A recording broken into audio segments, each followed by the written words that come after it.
Gue nggak percaya ada orang di Indonesia yang dia itu terlalu sibuk sampai nggak punya waktu ngonten. Oke, sekarang personal branding itu tujuannya untuk ngapain? Ngumpulin traffic dan ngumpulin follower. Yes, jadi gue ada hitungannya sih. Oke. Jadi gue mainnya itu gini. Makin kesini tuh bisa dibilang tuh brand tuh tekor loh. Tekor ngebayarin afiliator. Afiliator tuh kadang minta komisinya udah gede, minta brandnya potong setengah harga. Yang ujung-ujungnya lu cuma kelihatannya laris tapi lu nggak profit gitu kan. Banyak sekali brand-brand yang omsetnya fantastis di TikTok. Tahu nggak ROAS iklannya berapa? Mereka bener-bener yang bisa mungkin main di mepet 1 lah. Mepet 1 dengan KOL yang masif. Oke, tapi sebelum jadi afiliator ya lu mesti personal brand dulu sampai follower lu 600 kan? 600 nggak susah lah. Kalau ngerti caranya, 600 itu bener-bener nggak susah sih. Karena menurut gua, di TikTok itu jumlah followers ya, itu cuma valuable sampai 600. Setelah itu ya udah. Iya, It's just numbers. Kalau lu bisa ngulang semua dari nol, tapi kali ini lu punya produk sendiri, bukan jadi afiliator, lu akan ngapain pertama kali? Gua kan sempat lihat konten lo nih. Pekerjaan ternikmat di 2025 itu adalah dengan menjadi afiliator. Yes. Komisi afiliatnya. Nih gua tunjukin deh. Hah? Lu dari afiliat aja dapat segitu? Iya. Udah gila.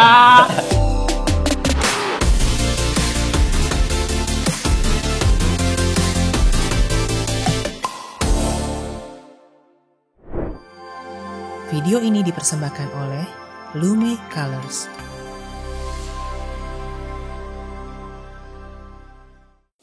Oke, Leo. Nah, lu kan banyak banget yang ngebantu orang jadi afiliator kan. Nah, sekarang gue pengen ngambil angle-nya tuh kalau gue sebagai pemilik brand, ya kan, gue udah punya produk sendiri.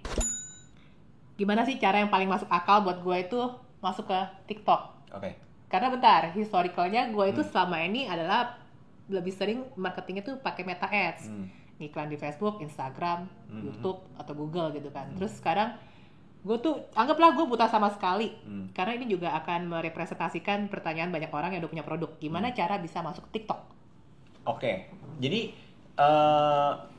ini menarik banget sih, karena dulu kan gue juga internet marketer kan. Itu kan bahasanya internet marketer. Gue juga dulu juga main Meta Ads, IG Ads, PP Endorse, ya gitu-gitulah. Iya. Terus akhirnya 2021 gue nyemplung tuh ke TikTok sebagai kreator dan akhirnya jadi seller. Nah, emang pola permainannya itu beda banget. Jadi kalau di dulu kita mainnya itu memang full paid ads, bener dong, kita mau nyari traffic itu kan kita harus bayar full. Iya. Ini jadi perang-perangan organik dan perang-perangan kreatif jatuhnya. Kalau dulu kan kita perang-perangan, mungkin perang-perangan budget, perang-perangan siapa yang lebih jago nyeting iklan gitu kan. Kalau sekarang benar-benar full yang perang kreatif. Nah, kalau misalnya ditanya, misalnya nih ada brand owner sekarang mau nyemplung, Iya. menurut gua personal branding. Itu sekarang ya. Oke, personal branding dulu tuh. Jadi Iya. sebelum upload produk, sebelum nyewa, sebelum kerjasama dengan KOL kayak gitu. Kerjasama dengan KOL itu jadi opsi. Oke. Nah, jadi kan kita kalau misalnya main di TikTok itu ada apa ya? Ada tren-trennya lah. Contoh nih kalau misalnya Cici nanya ke aku itu di tahun 2022, aku akan bilang nggak usah personal branding, brand ambil KOL sebanyak-banyaknya.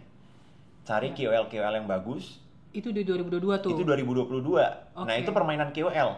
Iya. Nah, tapi sekarang harga KOL itu kan udah inflasi tuh. Iya, Lumayan mahal, banget. bener kan? Kita bayar mahal. 3 kali lipat, men.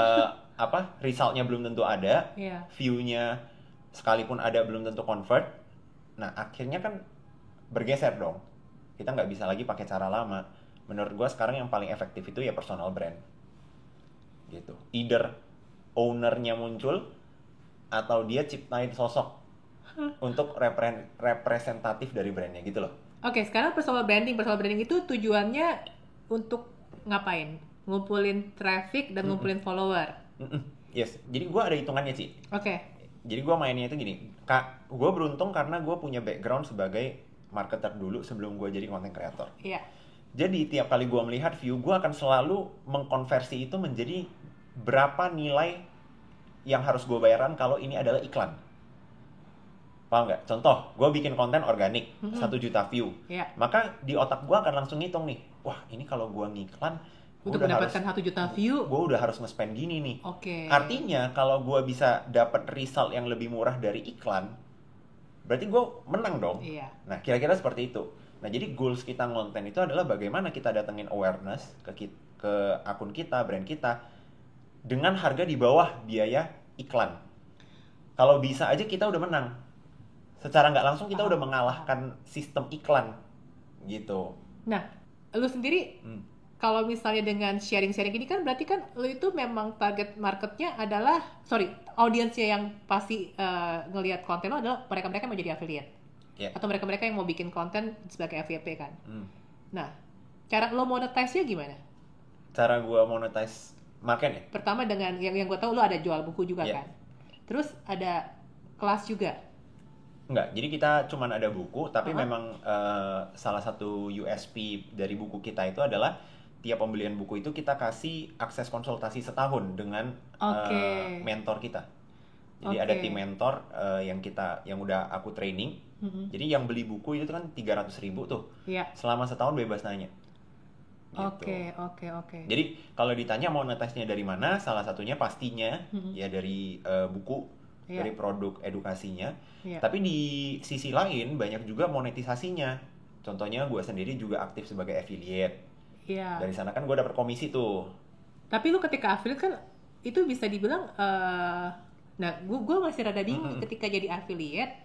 Lu jual produknya, jujur ya gue gak pernah ngeliat lu live ya pas lagi selling ya. Lu jualin apa? Random atau niche produk gitu loh? Gue jualin produk orang lain.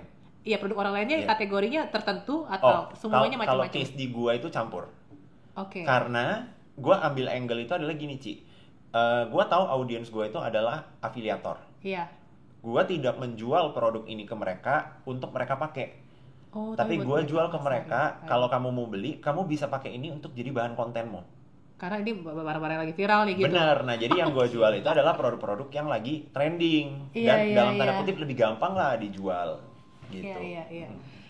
Oke, ini sekalian coba aku minta advice dari lu juga kali ya. Apa saran lu buat mereka yang mau personal branding, tapi skill mereka atau mereka tuh passionnya tuh bukan sesuatu yang mereka jualin. Maksud gue kayak contohnya bapak-bapak nih, bapak-bapak jualan BH. Kan nggak mungkin dong dia pakai BH-nya. Iya. Jadi menurut gue, nah itu benar. Jadi makanya kalau misalnya gue membangun suatu akun atau gue bantu orang mikirin konsep akunnya gitu kan kadang ada beberapa teman itu datang untuk minta dibantu lah. Kita bikin lah konten plannya. Gue selalu mulai dengan goalsnya apa dulu. Nah, lu mau bangun akun ini itu tujuannya apa nih? Misal tujuannya jualan. Jualan apa? Kepada siapa gitu loh. Iya. Misalnya. Atau lu ada misal yang lebih gampang nggak yang orangnya tidak, ya contohnya kalau tadi kan mungkin gua bapak-bapak tapi jualan pakaian dalam wanita misalnya. Nah, nggak nyambung tuh. Misalnya nih, bapak-bapak mau jualan pakaian dalam wanita. Iya. Nah, berarti kan yang pertama kita udah tahu nih orang nggak akan nyambung kalau dia pakai angle konten nge-review produknya. Karena penonton akan nganggap nih lu nggak paham nih. Lu nggak paham. Nah, tapi kalau dia ambil angle yang lain, contoh dia nge-review pabrik tempat dia produksi si pakaian dalamnya ini. Terus dia bilang, wah kita ini adalah produsen pakaian dalam terbesar dan untuk brand-brand internasional juga produksi di kita nih. Nah sekarang lu bisa beli produk pakaian dalam dengan kualitas yang sama dengan brand luar dengan hanya setengah harga karena ini yang jual pabriknya sendiri loh. Dapat dong marketnya. Iya. Jadinya kita hanya tweak sedikit angle-nya. Orang yang dari awalnya merasa lu bapak-bapak nggak bakal ngerti pakaian dalam. Jadi wah, gua harus beli nih pakaian dalam dari orang ini karena pabriknya. Paham. Jadi kita sedikit twist di sana gitu. Nah sekarang kan kalau misalnya menurut lu zaman sekarang personal branding kan, tapi kalau misalnya mereka yang tidak mau melakukan personal branding akan tenggelam kah? Enggak, bukan yang tenggelam ya, tapi lebih ke tidak akan memanfaatkan momentum besar yang lagi ada. Oke. Nah tadi kan kita off kamera bilang kenapa lu nggak jadi afiliator produk lu sendiri. Nah itu maksudnya kayak gimana sih? Jadi gini Ci, di TikTok itu hanya mengenal lu itu sebagai bisnis, lu itu sebagai seller atau lu sebagai content creator. Contoh nih, gua sebagai content creator, gua menjual produk dari toko gua sendiri. secara tidak langsung gue adalah afiliator dari toko gue sendiri. Iya, oke, paham, iya. Tapi sebenarnya ya itu juga produk-produk gue sendiri gitu. Iya. Nah, tapi kreator ini di saat yang sama, gue bisa nggak gue sambil affiliate produk gue sendiri sambil affiliate produknya orang lain? Ya bisa juga. Gitu. Iya. Saran dari lu deh, lu kan juga awalnya rutin bikin konten terus kan tiap hari kan. Cara lu manage waktunya, terus juga gimana ketika memanage mental lu ketika lu udah upload tiap hari, dulu udah effort, tapi view-nya juga segitu doang gitu. Kalau untuk manage waktu, menurut gue gini sih, Ci, tergantung. Yang pertama gini, gue nggak percaya ada orang di Indonesia yang dia itu terlalu sibuk sampai nggak punya waktu konten. Itu ya. Oke. Maksudnya kita boleh setuju dan nggak setuju di sana lah, karena balik lagi gini. Tinggal manajemen waktunya aja. Tinggal manajemen waktu, karena menurut gue sesibuk-sibuknya orang, Pak Presiden juga sempat konten. Nah, masa tapi lu kan lebih tidak sibuk daripada presiden. Tapi kan gak usah ngupload 9 konten sehari. Nah, balik lagi. Nah, jadi menurut gua tergantung satu manajemen waktu, kedua segimana pintar ngeset supaya kontennya itu efisien. Contoh nih, Ci. Misal mau upload 9 konten. Kan nggak semuanya harus yang kita siapin waktu khusus untuk kita shoot di depan kamera begini nih. Benar nggak? Bisa aja kontennya itu adalah konten POV. Konten perspektif. Konten males lah. Konten males, benar. Gua ambil contoh gini. Gua kan lagi lumayan dekat sama Ko Andrew kan.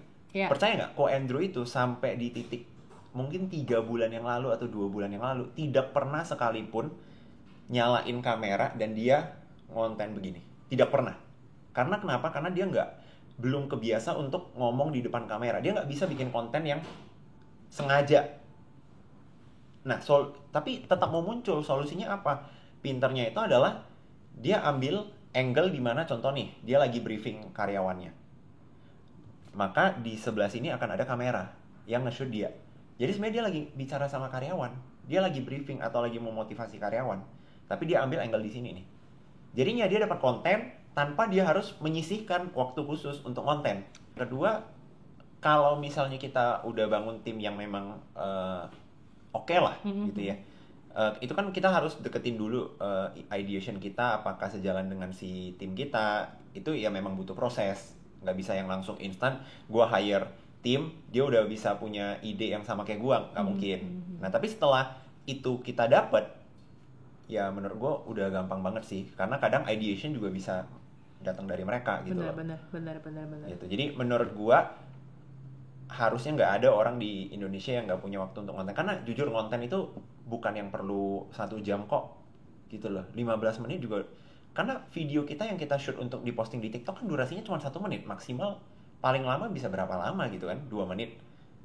Berarti kan kita cuma perlu shoot 2 menit nih, gitu loh, editan. Tapi kan lu mikirnya lama, men.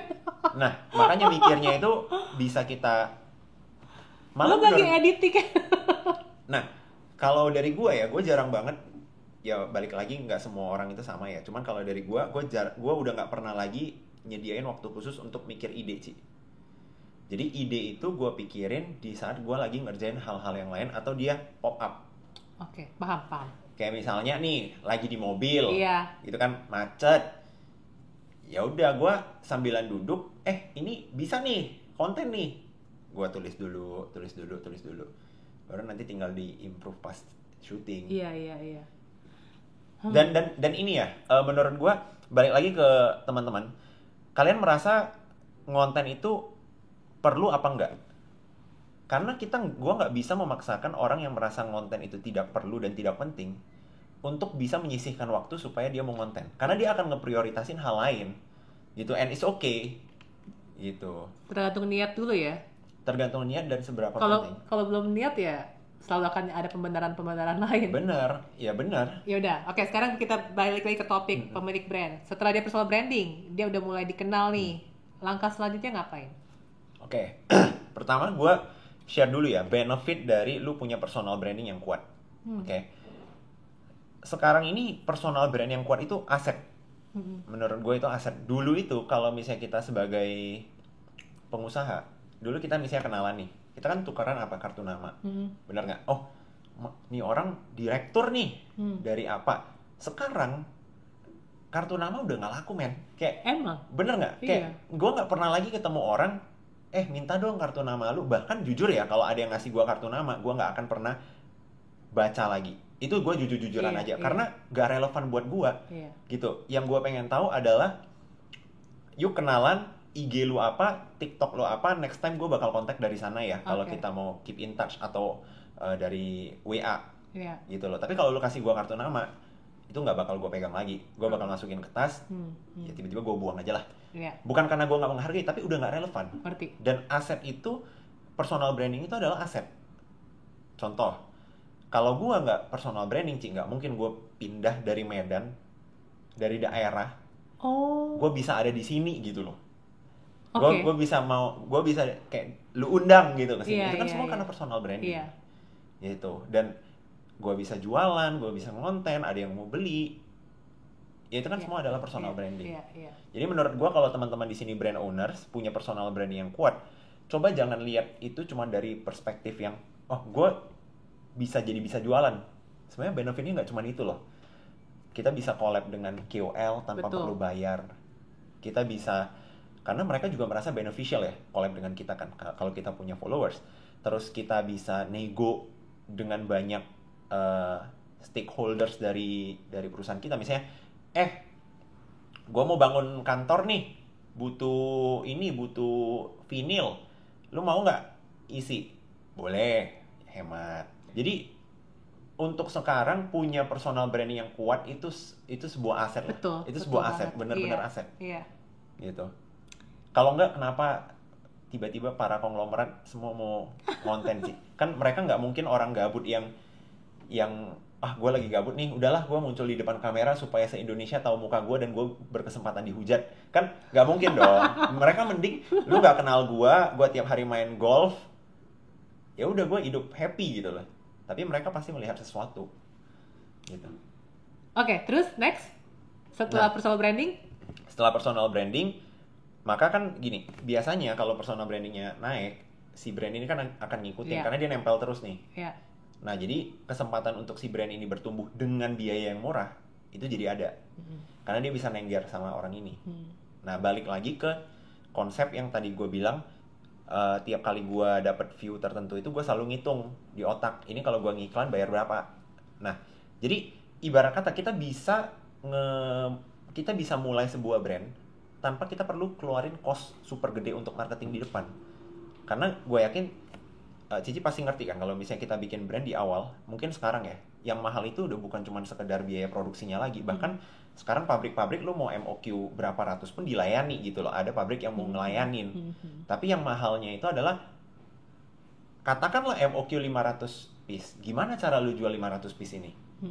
Biaya marketingnya mungkin bisa Jauh lebih mahal. jauh lebih mahal dan boncos-boncosan dulu cuman Iya. untuk ngejual 500 piece. Iya. Gitu. Iya. Itu sih. Terus kapan gue mesti hire KOL KOL apa? KOL untuk buat memasarkan brandnya? Oke. Nah, jadi Atau KOL buka affiliate? Apakah begitu punya brand, nah kan personal branding naik dulu nih, mungkin banyak orang mulai belanjanya dari akunnya gue lah. Oh iya, bentar sebelum itu berarti kapan gue bisa taruh keranjang kuning? 600 followers. 600 followers. Jadi 600 followers, terus gue bikin konten langsung masukin keranjang kuning. Boleh.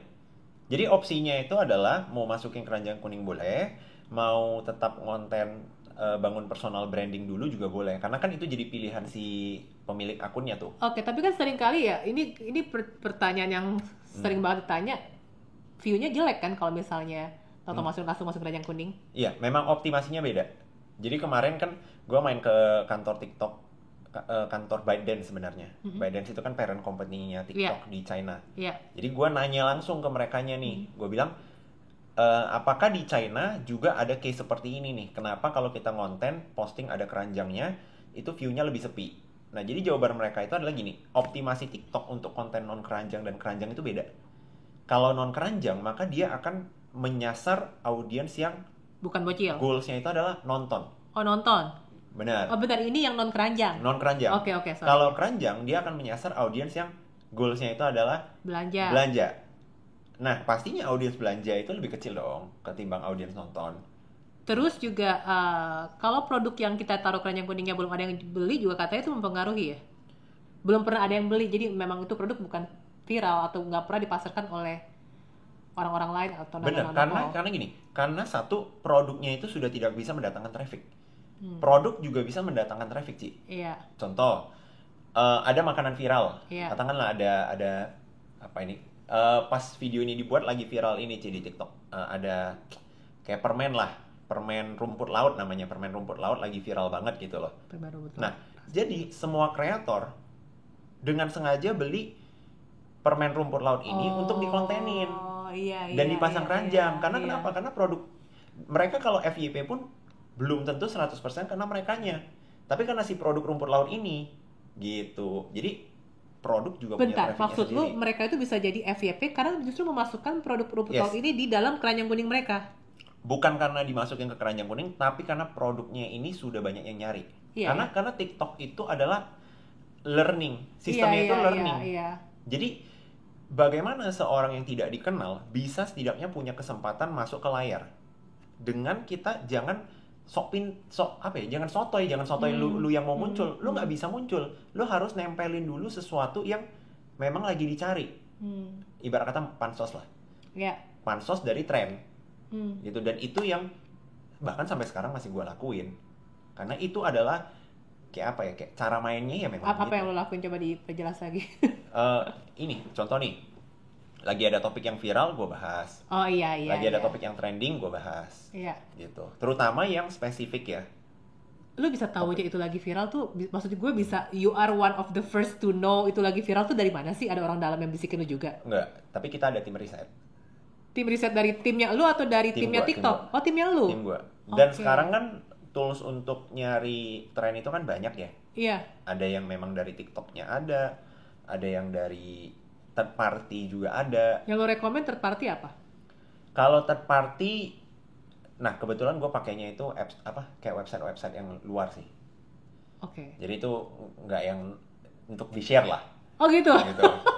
Cuman balik lagi kalau teman-teman di sini misalnya masih yang awam banget itu pakai dari TikTok itu udah cukup. Sekarang kalau misalnya ini adalah produknya dia sendiri, dia pertama kali baru masuk TikTok, belum ada yang tahu, bahkan dia belum open affiliate. Tapi kalau gue nggak ngerti sih, kalau dia open affiliate, kalau dia mau menjual produknya sendiri, dia mesti open affiliate dulu dong, di whitelist dulu, terus dia baru bisa jualan produknya gitu, ya nggak sih? Nggak juga. Jadi TikTok itu ada sistem itu namanya open plan dan targeted plan. Gambarannya itu open plan itu misalnya gue punya produk buku, gue buka open plan, artinya semua orang itu boleh bantu jualin buku gue. Itu kalau open plan. Kalau targeted plan artinya gue milih, gue mau kreator ini jualin produk gue. Nah jadi kalau misalnya contoh nih Ci, bisa nggak gue mau produk gue ini cuman gue sendiri nih yang jual. Gue nggak mau orang lain jual. Bisa. Dengan apa? Open plan-nya ditutup, buka targeted plan ke kita sendiri. Gitu. Jadi nanti begitu gue mau nambah, misalnya gue mau Leo juga jualin nih, ya gue open access ke lo. Bener, targeted plan lagi aja ke orang lain. Tapi kalau udah sampai di titik, udah deh semua orang jualin aja deh. Open plan. Cuma kan kalau misalnya semua ngejualin kan bisa resiko brand lo juga nanti ada yang bawainnya aneh. Maksudnya tidak sesuai dengan image brand lah. Misal anggaplah ini sebuah brand baju yang premium, terus yang ngebawainnya kayak nggak jelas gitu kan. Jadi menurut gue itu salah satu perbedaan besar antara cara kita dulu main dengan sekarang sih. Jadi affiliate ini kan adalah bisa dibilang user generated. Harapannya user generated. Artinya gini, kalau bisa malah audience gue atau customer gue yang benar-benar beli produk gue, mereka bikin video, mereka bantu jualin produk kita. Mau itu jelek atau enggak kan kita udah nggak punya hak untuk ngatur. Karena ini dari sisi user sih. Karena mereka udah beli produk itu juga. Nah, beda banget dengan dulu. Dulu kan kita bayar. Tapi ini kan beda dong. Kalau misalnya gue ngeliat konten yang memang ada keranjang kuningnya, dia cuma nge-review, yang kesannya kan review kan. Tapi kalau tahu ada keranjang kuningnya kan berarti kesannya lah lu mau seller. Kalau orang awam berpikir tuh salah satu dari endorsan si brand gitu. Tapi balik lagi karena kalau menurut gue ya karena kita nggak bayar dia, jadi kita juga nggak punya hak ngatur. Itu emang kenyataan di affiliate gitu loh. Ya kalau misalnya kasarnya kalau misalnya lu nggak mau jangan bikin open plan lah kasar gitu ya. Benar. Ya udah itu as simple as that lah. As simple as that. Cuman ya balik lagi akan miss out sesuatu yang sangat besar. Iya. Karena dengan kita nyalain open plan, ya semua orang bisa bantu jualin produk kita. Gitu. Oke. Nah biasanya kalau brand udah masuk keranjang kuning nih, tapi tetap nggak ada penjualan, biasanya lu akan ngecek tuh indikasinya apa dulu sih? Traffic. Jadi traffic ke video itu atau traffic ke akunnya dia? Traffic ke produknya. Oh, ke produknya? Iya, karena gini, contoh Cici bikin video, taruh keranjang kuning, ada yang ngeklik, itu kan jadi ada impresi ke produk dong. Yeah. Nah, apakah impresi ke produk ini sudah cukup masif untuk kita berekspektasi ada sales? Oke, jadi kita pengen tahu nih salah apakah harganya kemahalan, atau apakah deskripsinya atau karusel image-nya kurang representatif, something like that lah ya. Benar. Nah, jadi menurut aku malah kalau dengan kayak orang teman-teman di sini misalnya ada yang immerse atau yang punya background iklan, menurut aku sangat gampang untuk masuk ke TikTok. Karena kita punya basic knowledge tentang proses terjadinya transaksi di online. Contoh, produk kita nggak laku. Setelah kita cek, oh ternyata ya sehari orang yang nge-view produk cuman 20. Itu masalahnya. Itu masalahnya. Nggak usah pretelin harga dulu, nggak usah sibuk pretelin etalase dulu, nggak ada yang ngeliatin produk lu nih masalahnya. Paham. Gitu kan? Nah, atau masuk lagi ke fase berikutnya. Yang view produk udah banyak, yang ngeklik produknya udah banyak juga. Terus tapi nggak ada yang beli. Nggak ada yang beli. Nah, kenapa ya? Nah, mungkin kita mikirnya, mungkin ini karena harganya kemahalan. Berarti kurang consideration. Iya, benar. Kurang banyak orang-orang yang review produk lu juga kali. Benar, atau produk USP yang kita tawarkan kalah nih sama kompetitor sebelah. Atau yang udah masukin ke keranjang ini udah banyak nih. Tapi kok pada nggak check out ya? Jangan-jangan promo kita yang lagi nggak available. Bener dong? Katakan, lagi nggak ada subsidi ongkir nih. Iya. Nah, jadi kita kalau yang marketer yang udah punya basic knowledge melihat ini, ya punya advantage lah dibanding yang benar-benar dari nol. Makanya teman-teman di sini kalau misalnya yang aktif jualan di TikTok pasti notice tuh kalau misalnya di TikTok itu lagi ada campaign, payday lah, double date lah, wah itu penjualan. Ini deh cek aja persentase konversinya, pasti meledak. Coba TikTok lagi nggak ada campaign, lagi anyep diem gitu ya, sekalipun produk fisiknya sama, persentase konversinya pasti anjlok. Tapi menurut lo cara main brand tuh, bahkan ada brand-brand baru tuh bisa omsetnya langsung jebret gila-gilaan, itu gimana gitu loh? Kita nggak usah ngomong yang personal brand dulu deh. Kita ngomongin brand-brand dari mainland lah ya, dari China lah ya. Kayak contohnya kayak 95M sebulan. Terus ada lagi ya itu udah gila banget. Itu kan nggak ada BA-nya. Atau lipstick itu kayak jebret semua KOL langsung serempak pada waktu yang sama. Apakah cara mainnya seperti itu ya? Menurut gue gini, tidak wise untuk kita melihat menilai keberhasilan sebuah brand itu hanya dari revenue yang terpampang. Kenapa? Karena gini, profitnya katanya ente. Bener. Nah, pakar duit. Bener. Ya? Misalnya nih. Anggaplah Cici punya brand. Brand ini memang ada investor, katakanlah investor dari negara X gitu kan, duitnya banyak. Gua nggak tahu lah kenapa dia lagi pengen bakar duit gitu di brandnya Cici gitu kan. Gua nggak mau tahu ya. Yang penting bulan depan omset lu itu harus 50M. Lu boncosin deh 100M juga nggak masalah. Yang penting gue punya on paper itu 50M. Wah, lu bisa nggak ngejar 50M? Bisa lah. Bener nggak? Nah, tujuannya buat exit kali ya. Ya itu masing-masing. Ya mungkin tujuannya apalah itu, nah, macam-macam. Makanya menurut gue tidak bisa kita menilai sesuatu itu dia berhasil nih hanya karena omsetnya kelihatan sangat-sangat gede. Balik lagi, itu profitable nggak? Nah, ini gue bocorin nih. Banyak sekali brand-brand yang omsetnya fantastis di TikTok. Tahu nggak ROAS iklannya berapa? Coba kalau Cici, menurut Cici standar 0, lagi hancur. Standar paling jelek, wah ini orang yang untuk ngejar profit ya, ini kita ngomongin untuk ngejar profit nih. Dia kalau misalnya masih hitungannya Gua sih masih standar jalan, ROAS sih 2 sih. itu udah paling mentok. Ya mentok-mentok dikit 1,5 masih oke lah. Oke, mereka benar-benar yang bisa mungkin main di mepet 1 lah.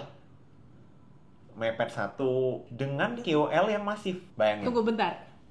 Kita mesti menyamakan pemahaman ROAS versi lu sama ROAS versi gue. Kalau ROAS versi gue tuh udah dipotong ads sama biaya marketing. Kalau ROAS Sama versi KOL. lu, iya udah dipotong semua. Oh enggak dong, gue 1 itu tanpa KOL. Oh gila, itu sih gila. itu Iya. itu resiko banget ini. Iya. Jadi banyak yang bermain seperti itu. Nah, gue juga nggak tahu mereka dapat untung dari mana. Iya. Karena di bayangan gue mereka nggak mungkin untung. Tapi ya kalau kita mau tarik panjang ya mungkin ya bisa aja memang mereka nggak mau cuan di 1 tahun pertama, ya bisa aja. Mereka berharap LTV-nya panjang. Atau mereka main dari mana? Ya itu gue nggak tahu lah. Cuman ada gitu. Yang mentok 1 ROAS. Brandnya terkenal. Banget. Ya udah sebut nanti di sana gue penasaran brand apa sih? Ya itu brand-brand dari mainland. Serius brand-brand, ya udah brand-brand dari mainland guys ternyata Banyak yang itu ternyata gak usah disensor. Banyak yang seperti itulah. Iya, tujuan mereka apa ya? Itu memporak-porandakan UKM di sini loh. Gila. Ya udahlah, oke lah. masing-masing lah. Oke. Sekarang kita bahas dilema UMKM lah ya. Bisa dibilang kan makin kesini tuh bisa dibilang tuh brand tuh tekor loh. Tekor ngebayarin afiliator. Afiliator tuh kadang minta komisinya udah gede, minta brandnya potong setengah harga dari harga jual. Yang ujung-ujungnya lu cuma kelihatannya laris tapi lu nggak profit gitu kan. Maksud gue mulai pada kesana gitu mainnya kalau lu mau menggunakan afiliator yang mungkin levelnya udah GMV-nya udah GMV itu omset ya guys, omsetnya tuh udah gede lah sebulannya gitu kan. Nah, gimana cara lu misalnya lu punya klien brand nih, biar si brand itu nggak menjadi korban ke arah situ, lu akan nyaraninnya apa? Oke.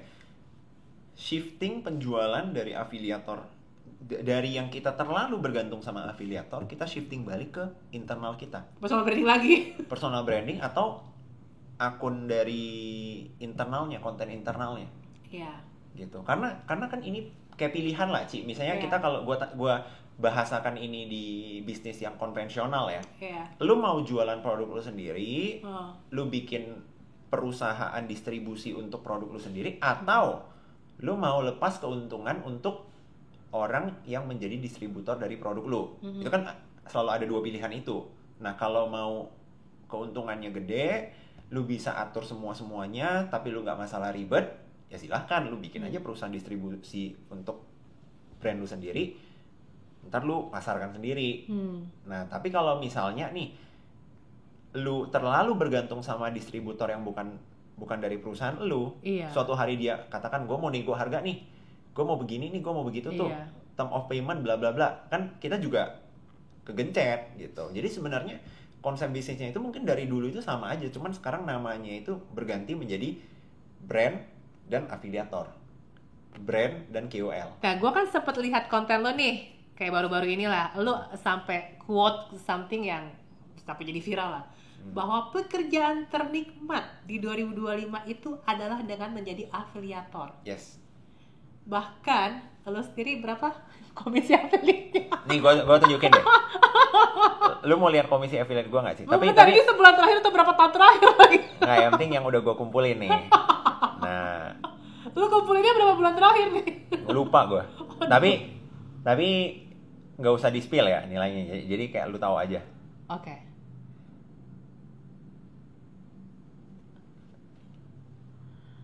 Hah? Lu dari affiliate aja dapat segitu? Iya. Udah gila nih, tolong ya yang nonton, maksud gue yang tim video gue nggak usah lihat jadi affiliate semua. Serius?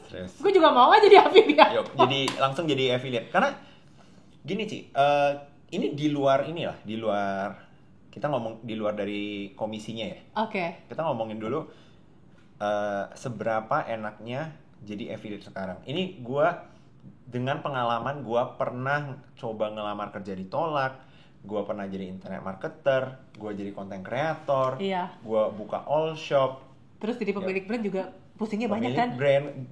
Akhirnya ketika gue cobain affiliate ini, menurut gue gini loh. Wah gila sih, ini terlalu enak gitu loh. Terlalu enak untuk dibiarkan. Terlalu enak untuk dibiarkan karena gini. Di mana lagi lu bisa punya bisnis?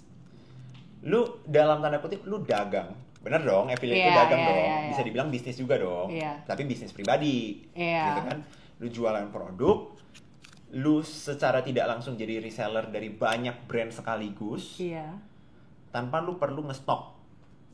Bener nggak? Iya. Contoh, gua mau jadi dropshipper lah kasarnya ini kan? Dropshipper. Bener. Dropshipper tapi tidak perlu ngeluarin biaya iklan juga. Iya. Karena lu bisa start dengan konten lu sendiri. Dan gini, kerumitan bikin konten dengan kerumitan mempelajari sistem iklan. Menurut gua nih, lebih rumit pelajarin sistem iklan dong. Algoritmanya beda-beda melulu. Bener, harus ngerti. Ya itulah. Berarti sekarang pemilik brand udah ngendorse lu dong buat masukin barang. Untuk masukin barang apa? Ke keranjang kuning lo. Ngendorse atau masih? Kalau sekarang itu gue milih-milih banget sih. Milih-milih banget. Karena lu juga akan menjadi role model dari mereka untuk melihat produk mana yang harus jadi. Bener. Jadi kalau gue sekarang malah kalau produk bener-bener produk ya, itu gue banyak gak nerima. Sekarang gue lebih banyak itu nerimanya misalnya endorsean langsung dari let's say ada aplikasi software yang memang berguna juga ke audiens gue dan gue relate nih. Gitu loh. Atau dari platform-platform tertentu gitu loh. Misalnya ada platform pemesanan makanan, itu kan masih nyambung ya. Gitu. Momen apa yang membuat lo jadi berbeda gitu memandang ya work dan life gitu loh, balancingnya? Gua sampai sekarang nggak percaya work life balance sih. Karena gua merasa memang tidak harus dibalance kan. Ada hari-hari di mana memang diperlukan itu lu kerja sampai bentar lagi kayak agak nyungsep dikit tipes deh gitu. Nah, ada momennya itu memang momentum itu datang dan lu harus push banget. Apalagi ya di umur gue ya, Ci ya. Umur berapa sekarang? 25? 25. Oh my god. Iya. So young ya. Jadi kayak keren banget. Gue nggak percaya di momen sekarang ya. Di umur sekarang itu perlu ada yang gue jaga work life balance yang enggak. Betul. Ada momen di mana gue harus gaspol banget. Ada waktunya memang ya gue mau nyantai. Betul. Jadi nggak harus dibalance kan gitu. Kalau lagi kerja, kalau lagi nggak kerja, gue nikmati banget gitu. Bener. Menurut gue malah ya, ini agak klise sih. Cuman menurut gue banyak sekali orang itu malah jadi stres berusaha mengejar work life balance. Malah nggak menemukan balance-nya karena mereka mengejar work life balance itu. Padahal hobinya kerja. Maksudnya gitu. Padahal gini loh, kayak lu berusaha mencari ketenangan. Padahal dengan lu berusaha mencari ketenangan itu membuat lu sendiri nggak tenang. Ada juga momen di mana ya memang kerjaan udah beres semua dan lu menikmati momen itu benar-benar seperti orang nganggur gitu loh. Nah jadi teman-teman gue itu kalau ngelihat gue nih Ci, kadang si Leo ini sibuknya banget, tapi kadang juga nganggurnya itu lebih santai daripada orang lain gitu. Daripada orang nganggur, gue masih lebih santai lagi gue. Lu sendiri sekarang total ada berapa tim? Maksudnya tim lu ada berapa orang? Kita sekarang sekitar 50-60 ya. Oh, lu udah 50-60 orang? Iya. Ngurusin apa? Jadi tadi kan gue cerita yang beli buku gue, itu bukunya ada? Nggak boleh deh? Boleh bawa sini. Buku lu kok jadi ada 2 sekarang? 3 malah. Ada 3? Enggak di judul. Wih. Jadi kan tadi gue cerita Ci. Iya. Yang beli. Satu lagi mana? Satu lagi yang live. Oh, gue mau juga. Boleh ntar itu. Oh, Cuman sekarang emang. Ini cuma 2. Iya, yang live itu nanti kita mau revisi. Oh, karena itu belum launching. Udah launching. Tapi kan ntar jadi GMV Max. Ads yang direvisi. Iya, buku ads. Oh, ada bab ads-nya. Itu buku khusus ads. Oke, jadi ada karena mau GMV Max, jadi mau ditambahin atau ada direvisi lah. Oke. Mau direvisi full lebih tepatnya. Oke.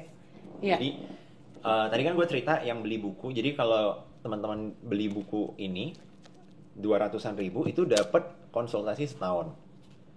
Bebas nanya apapun sama mentor kita. Iya. Nah, jadi tim mentor gue itu banyak karena kan harus menjawab banyak pertanyaan dan membantu banyak customer lah atau murid kita kan. Dan itu menjawab itu kan gini loh, pertanyaannya itu bukan pertanyaan template. Tiap orang punya masalah yang berbeda-beda. Ada yang masalahnya, Kak kenapa sih aku ngonten tapi aku nggak pede nih. Nah, harus dicariin solusi. Kak aku bingung nih harus mulai ngonten bahas apa, harus dicariin solusi. Gitu, makanya tim gue lumayan gemuk di sana. Lebih ke arah kayak konsultannya jadinya ya? Gue kebetulan gue bukan yang kayak pengusaha yang berusaha selin mungkin enggak, tapi gue merasa selama cost-nya masuk, semakin banyak orang yang bisa jadi part of gue, ya lebih bagus karena kan berarti kita buka lapangan kerjaan dan kasih kesempatan untuk orang yang lebih banyak kan. Yeah. Itu sih kalau gue nggak berusaha yang gue nggak mau nih, yang penting nggak boleh ya tim gue lewat 40 ya. Kayak kenapa harus di gue ya? Kenapa harus dikotakin lu cuman mau ada 40 tim gitu loh. Berarti lu ini sekarang source of income-nya dari consultation yang setahun itu yang free ya berikut dengan beli buku ini ya. Beli produk tapi free consultation setahun. Ya. Sama aja kayak beli membership jadinya ya kan? Secara nggak langsung. Terus jadi affiliate. Endorse terus ada lagi nggak? Terus kadang ada brand-brand yang minta mau offline training gitu-gitulah. Oke, sekarang kalau misalnya income tuh 100%. Affiliate berapa persen? Dari consultation yang membership ini, kasarnya beli buku ini berapa persen? Naik turun banget sih. Turun banget. Cuman gue nggak pernah ngambil, kebetulan ya belum ngambil dividen atau gaji sama sekali. Jadi emang gue mau biarkan perusahaan ini bisa grow secara maksimal sendiri. Iya. Karena gue juga secara pribadi belum butuh narik. Iya. Gitu. Jadi gue biarin dia grow. Nice. Gitu. Jadi nggak mau dibongkar nilainya berapa persen? Karena nggak ditarik sih. Jadi gue nggak tahu juga kan. Karena kan itu misalnya nih, gue renov kantor. Mau dihitung nggak renovnya? Misalnya habis renov cukup income-nya aja, bukan profit kan income berarti revenue. Iya, gue mencoba pengen tahu sebenarnya gini, pertanyaan simpel ya. Lebih untung mana sih kalau misalnya jadi pemilik produk atau pengen jadi afiliator gitu? Kalau untuk sekarang karena kita produknya itu lagi grow banget, per sekarang udah pasti produk. Tapi mungkin sampai beberapa bulan terakhir itu dari affiliate dan dari yang lain-lain lah, dari personalnya gue, gitu. Nah dari semua konten lu mana yang paling bikin lu tuh berubah gitu, turning point-nya dari semua konten-konten lu di TikTok lah? Dari semua konten di TikTok ya. Mungkin kayak yang contoh kalau adek lu yang kemarin viral kan Denko tuh, Denko palsu, ya apa segala macam jebret naik kan. Kalau lu? Atau mungkin yang sampai membuat lu memutuskan udahlah gue jadi mulai membranding diri gue sebagai FYP spesialis. Malah menurut gue yang benar-benar turning point-nya itu adalah ketika TikTok Shop ditutup, Ci. Nah, itu benar-benar September 2023 kan? Iya, itu satu turning point yang sampai sekarang sangat gue banggakan. Karena itu memperkuat personal brand FYP spesialis banget menurut gue. Jadi pada saat itu TikTok Shop ditutup. Otomatis nggak ada orang yang mau beli buku FYP. Otomatis nggak ada orang yang mau belajar jadi affiliate, dan semua orang itu ngedown lah pasti dong, affiliate ngedown, seller ngedown, semua orang ngedown. Tapi dan pada saat itu gue inget banget, gue pede nih, gue bilang gue satu-satunya edukator atau yang dari dulu ngajarin konten, ngajarin affiliate di TikTok, gue satu-satunya yang aktif setiap hari tetap nge-live, dan tim gue juga aktif setiap hari tetap nge-live. Dan kita nggak bisa jualan sama sekali pada saat itu. Jadi lu nge-live sharing aja? Nge-live hanya untuk nyemangatin orang, karena nggak ada yang bisa di-share juga. Karena gue mikirnya gini, kalau orang lain, kalau gue aja pusing, di mana gue punya akses ke tim TikTok yang gue tinggal telepon kalau gue pengen tahu, ini kapan buka nih. Nah, gimana dengan mereka yang nggak punya akses itu gitu loh. Dan mereka yang affiliate, mereka baru mulai, seller yang baru mulai. Jadi ya pada saat itu untungnya nih gue hadir gitu loh. Tiap hari kita tetap nge-live, penjualan kita 0, selama 3 bulan bener-bener nol, tidak ada sepeser pun kita penjualan, dan tidak ada tim yang satupun gue cut. Itu momen yang lumayan gue banggakan. Dan itu yang memperkuat personal branding FYP spesialis ya, karena mungkin orang itu yang follow gue udah lama jadi dapat gambaran, wah kalau di momen-momen kritis seperti ini aja lu nggak ninggalin kita, apalagi entar pada saat kita mau ngejar cuan bareng-bareng. Itu sih. Oke Leo, ini udah mulai masuk ke ending ya. Dan sebenarnya ending itu gue udah tahu lu bakal jawab apa. Pertanyaannya, kalau lu bisa ngulang semua dari nol, tapi kali ini lu punya produk sendiri, bukan jadi afiliator, lu akan ngapain pertama kali? Personal branding. Enggak sih, gue akan jadi afiliator. Oh, kalau lu jadi afiliator, lu akan jadi afiliator ya? Ngumpulin duitnya dari situ ya? Ngumpulin duit dari sana. Atau jadi kreator. Iya. Oke. Tapi sebelum jadi afiliator ya, lu mesti personal branding dulu sampai follower lu 600 kan? 600 nggak susah lah. Ya lu sekarang ngomong gampang, kalau yang baru. Kalau ngerti caranya, 600 itu bener-bener nggak susah sih. Maksudnya gimana ya gue bahasakan itu ya? Mungkin teman-teman akan merasa kalau gue itu sotoy, sombong atau apa, ya itu terserah kalian. Enggak lah, gue sih nggak akan menilai lu gitu, karena lu kan pasti udah banyak study case. Jadi ini bener-bener gue bener-bener merasa kalau 600 followers itu nggak sulit. Gitu, bukan karena gue mau sotoy, tapi kalian hanya perlu menemukan konten yang winning dan framework yang benar, pasti tembus 600. Karena gini loh, kita main ini deh, probability aja deh. Video sekali FYP bisa 50.000 view, bisa 100.000 view. Ya kali mau nyari 600 followers nggak bisa. Gitu. Tapi ya kalau gue perhatiin ya, zaman sekarang tuh kalau di TikTok ya, gue ngeliat ini orang bisa berkali-kali FYP apa jutaan view, tapi followernya tuh nggak selinear itu nambahnya. Kayak orang tuh kayak udah begitu video FYP belum tentu otomatis ngeklik follow. Karena menurut gue di TikTok itu jumlah followers ya, itu cuma valuable sampai 600. Setelah itu ya udah, it's just numbers. Gitu loh. Karena belum tentu gue yang followersnya banyak, lu yang followersnya sedikit, view lu gak bisa ngalahin gue, belum tentu. Gitu loh. Belum tentu gue yang followersnya banyak menang dari view lu juga, belum tentu juga. Tergantung dengan konten dan kreativitas kita. Balik lagi, perang ke kreativitasnya. Perang di kreativitas. Gitu. Gue pernah baca komen nih. Lu bilangnya FYP spesialis, tapi apakah konten lu selalu FYP? Emangnya definisi FYP buat lu tuh apa sih? Apakah di atas 10.000 sudah termasuk FYP? Jadi fun fact sih, ada beberapa kreator itu yang gue endorse untuk ngehujat gue dengan premis. Serius? Iya. Jadi itu sebuah campaign. Oh, ngerti yang ya bad publicity is still publicity gitu kan. Iya. Jadi ada beberapa kreator itu yang gue ajak kerjasama itu untuk lu hujat aja gue. Lu FYP spesialis, tapi kok nggak pernah FYP. Tapi tuh afiliator mau aja kan, bisa jadi fans lu ngehujat dia, men. Iya gak sih? Menurut gua ya dia udah harus. Ya kayak kalau dia udah mau ya udah lah ya. Tapi dari pengalaman persekarang nih ya, lebih banyak yang ngehujat gua daripada ngehujat dia. Tapi memang itu yang diinginkan. Iya. Memang itu goalsnya.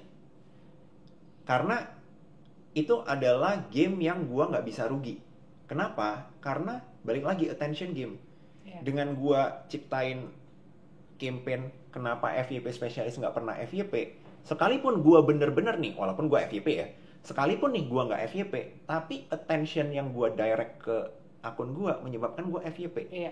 Jadi ibarat kata hate comment-nya itulah yang nge-feed FYP gua juga. Jadi itu kayak game yang nggak bisa kalah, masa nggak gua mainin? Itu sih.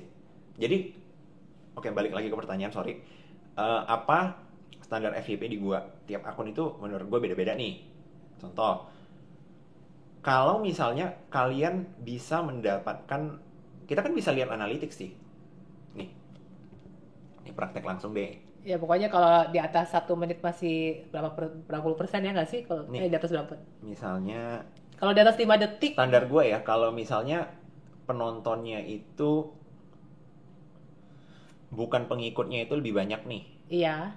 Nah, menurut gua itu udah FYP. Udah cukup. Betul. Cukup untuk gua kategoriin FYP lah.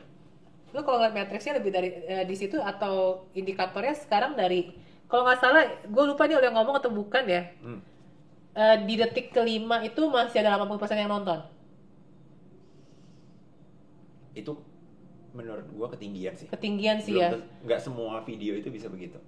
Soalnya pas gue ngecek video, bukan video, video akun jualan gue sama video akun kreator gue selalu dapat notifnya, your viewer setelah 2 detik stop watching kok 2 detik semua, padahal yang ini udah jutaan, ada yang jutaan view, ada yang ratusan ribu view.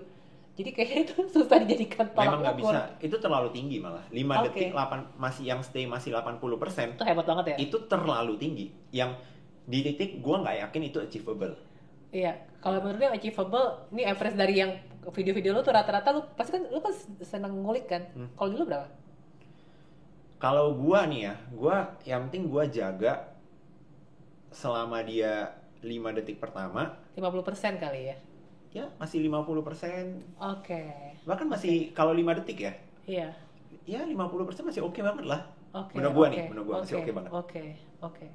Nah, ini tuh yang sering menjadi keresahan ya yang pernah gue bahas juga sama Mas Jaya Setiabudi dan Ko Felix Xiao lah ya.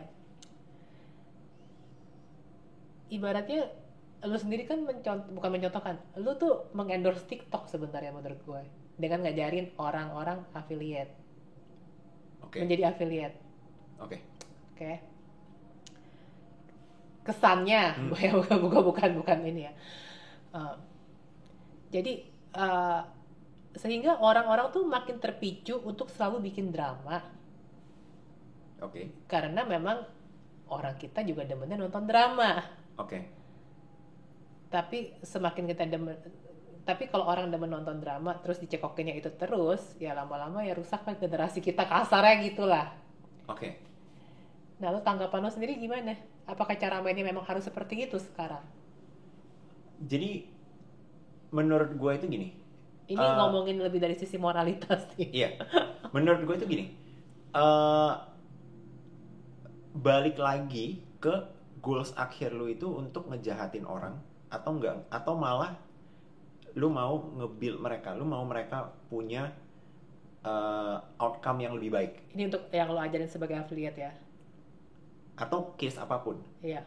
Case apapun. Balik lagi gini. Gua ambil contoh, ini salah satu misalnya ya sosok yang sangat gua respect nih. Misalnya Pak Ahok. Gitu ya. Pak Ahok kan keras. Iya. Kesannya marah-marah.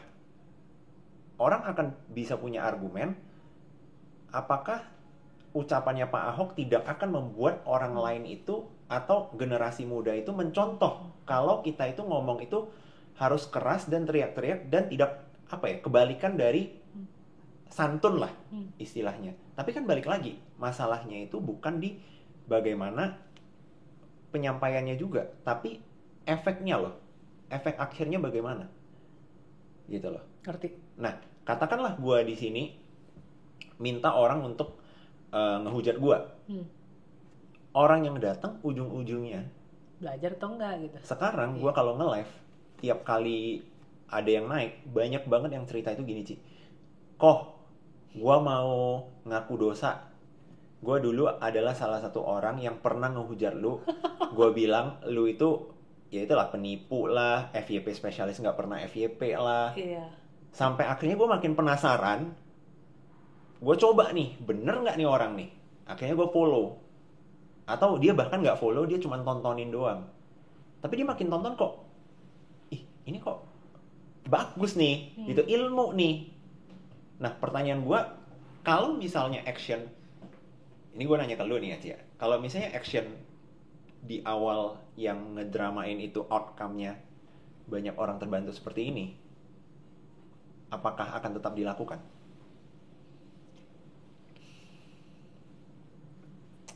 Ya ini kita bikin jadi pertanyaan kalau terbuka aja ya. Untuk case-nya lu, gue setuju untuk boleh tetap dilakukan sih.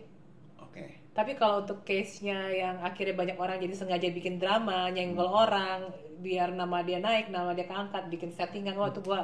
Dan ini, per sekarang Ci, tidak pernah sekalipun gue nyari traffic dari drama-dramaan ngedramain orang lain. Paham nggak? That's good. Itu dari dulu sampai sekarang boleh dicari. Gue nggak pernah sekalipun itu yang kayak nih seru nih dia lagi panas nih, wah hujan juga nih, supaya gue dapat traffic. Nggak pernah. Malahan gue main kebalik.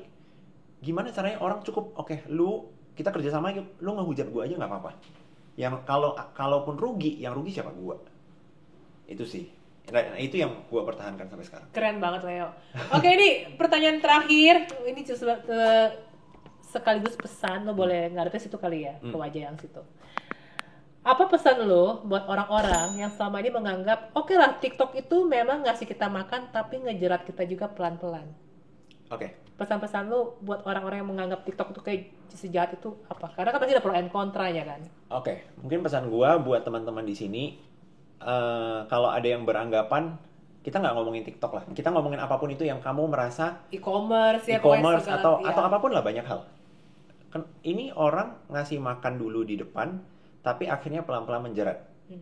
Mungkin jawaban gue itu beberapa orang lagi sangat butuh makan aja gitu. Beberapa orang lagi sangat butuh makan aja. Jadi setidaknya sekalipun nih ujung-ujungnya akan terjerat, at least mereka punya kesempatan untuk makan di awal-awal. Ketimbang kita yang mengomentari tapi tidak memberikan solusi gimana orang itu bisa merasakan makanan di awal. Ya, paham. Kira-kira mana yang lebih baik? Bener. Kalau gue sih tetap lebih memilih memberikan kesempatan ya ke orang lain ya. Gitu. Oke Leo, thank you, salaman dulu Leo lah. Thank you Ci. Wah, luar biasa nih, seru banget. Oke guys, udah gitu aja. See you di podcast gue selanjutnya. Bye.